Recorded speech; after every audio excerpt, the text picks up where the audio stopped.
mensagem seguinte, do capítulo 2, dos versos 10 a 19, Ageu apela aos judeus para serem fiéis à aliança.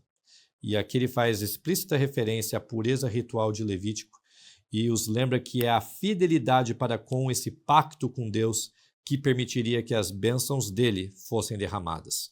A gente tem essas bênçãos sendo mencionadas lá em Deuteronômio 28. Se eles fossem obedientes, receberiam bênçãos. Se recebessem maldições, se desobedecessem, receberiam maldições. Essa lei da causa e do efeito, que a gente já falou em alguns outros momentos do nosso curso aqui dos profetas menores, é uma das formas de se explicar tragédias, catástrofes, né? Porque o povo estava sendo desobediente. Não é a única forma que a Bíblia tem para explicar tal cenário.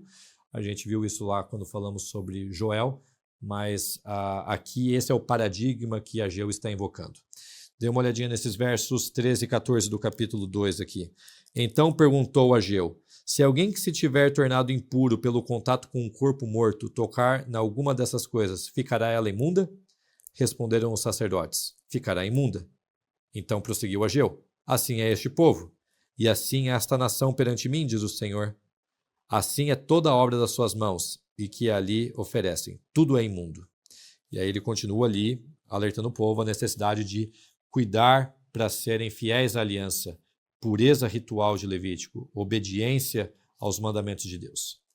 E, finalmente, a última mensagem de Ageu, o oráculo final, veio a palavra do Senhor a ele, mais uma vez no verso 20, dizendo...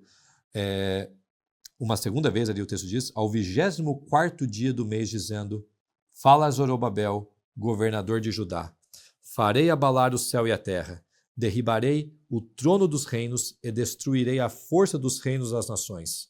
Destruirei o carro e os que andam nele, e os cavalos e os seus cavaleiros cairão, um pela espada do outro. O que o nosso profeta está dizendo aqui?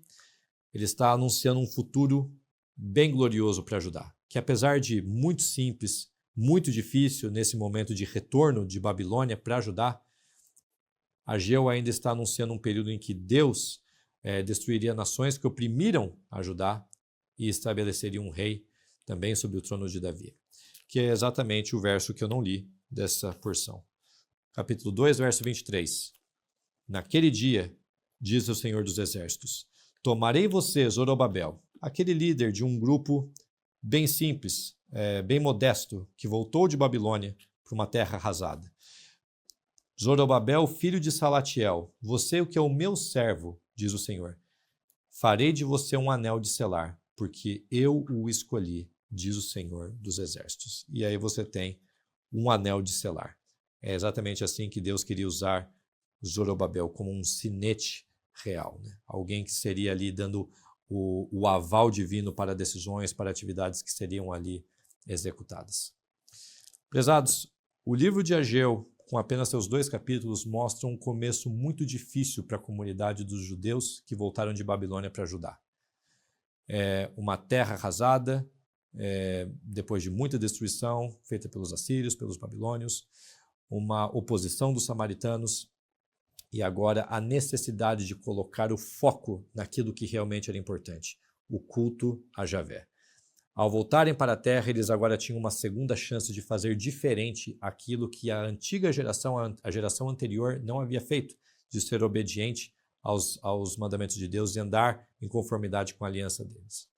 E agora você tem 2 personagens, ou 2 profetas, Ageu e Zacarias, argumentando com o povo, chamando a atenção do povo para cuidarem de obedecerem essa aliança, não cometerem os erros do passado, colocarem a prioridade no lugar certo e ter a certeza de que esse momento difícil da nação não é o fim da história.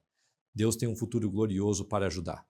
E ali Zorobabel recebe essa mensagem de encorajamento. Apesar das dificuldades, continue Zorobabel. Deus tem um plano através de você para usá-lo para a glória do reino de Judá. E essa é a mensagem de Ageu.